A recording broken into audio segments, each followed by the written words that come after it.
Bienvenue dans Hanabi, un jeu tactique et novateur qui va vous en faire voir de toutes les couleurs. Voici la règle du jeu en 6 minutes. Hanabi est un jeu coopératif durant lequel on ne s'affronte pas, mais où vous faites équipe pour faire le meilleur score. L'objectif sera de composer 5 feux d'artifice, un de chaque couleur, en constituant des suites croissantes de 1 à 5 avec des cartes de même couleur.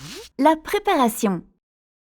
Placez les 8 jetons bleus dans le couvercle de la boîte et les 3 jetons rouges juste à côté de celui-ci. Il y a 5 couleurs de cartes et pour chacune des couleurs, on retrouve 3 cartes de valeur 1, 2 cartes de valeur 2, 3 et 4 et une seule de valeur 5. Mélangez les 50 cartes pour former une pioche. Distribuez une main de cartes à chaque joueur. De 2 à 3 joueurs, chacun reçoit 5 cartes. De 4 à 5 joueurs, chacun reçoit 4 cartes. Attention, ne regardez jamais les cartes qui vous ont été distribuées. Prenez-les en main à l'envers pour que les autres joueurs puissent les voir, mais pas vous-même. De la même manière, vous pourrez voir leurs cartes. On commence maintenant la partie. Le joueur qui possède les vêtements les plus colorés commence la partie. On joue à tour de rôle dans le sens des aiguilles d'une montre. À son tour, un joueur doit accomplir une et une seule des 3 actions suivantes sans jamais passer son tour. Première action possible, donner une information. Avant d'accomplir cette action, retirez un jeton bleu du couvercle de la boîte et placez-le à côté. Si le couvercle de la boîte ne contient aucun jeton bleu, cette action ne peut être effectuée. Il y a 2 types d'informations possibles. Une information sur une et une seule couleur. Par exemple, tu as une carte rouge ici, ou tu as 2 cartes vertes ici et ici, ou tu n'as aucune carte blanche, ou une information sur une et une seule valeur. Par exemple, tu as une carte de valeur 5 ici, ou tu as 2 cartes de valeur 1 là et là, ou tu n'as aucune carte de valeur 4. À savoir, pour donner une information, indiquez clairement les cartes en les montrant du doigt. Il est important de donner une information complète. Si un joueur a 2 cartes vertes, l'informateur ne peut pas en désigner qu'une seule. Il doit désigner les 2 cartes simultanément sans insister sur l'une d'elles. Deuxième action possible, défausser une carte. Pour accomplir cette action, il faudra ne pas avoir tous les jetons bleus dans le couvercle de la boîte. Tout d'abord, défaussez une carte de votre main et placez-la à côté de la boîte. Les cartes défaussées se chevauchent face visible sur la table afin que les joueurs puissent les consulter à tout moment. Ensuite, piochez une nouvelle carte sans la regarder et ajoutez-la à votre main. Cette action permet de remettre un jeton bleu dans le couvercle de la boîte. Enfin, la troisième action possible, jouer une carte. Pour accomplir cette action, prenez une carte de votre main et posez-la devant vous. Si cette carte commence ou complète un feu d'artifice, ajoutez la carte à ce feu d'artifice. Si cette carte ne commence ou ne complète aucun feu d'artifice, défaussez-la et ajoutez un jeton rouge dans le couvercle.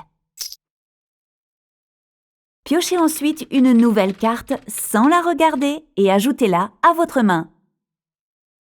Les feux d'artifice répondent à des règles de composition. Il ne peut y avoir qu'un seul feu d'artifice de chaque couleur. Les cartes doivent être posées dans l'ordre croissant de 1 à 5. Il ne peut y avoir qu'une seule carte de chaque valeur dans chaque feu d'artifice. Il existe un bonus pour un feu d'artifice complet. Quand un joueur termine un feu d'artifice, c'est-à-dire qu'il pose la dernière carte de valeur 5, alors il remet un jeton bleu dans le couvercle de la boîte. Cet ajout est gratuit, il n'est pas nécessaire de défausser une carte. Si tous les jetons bleus sont déjà dans le couvercle de la boîte, ce bonus est perdu.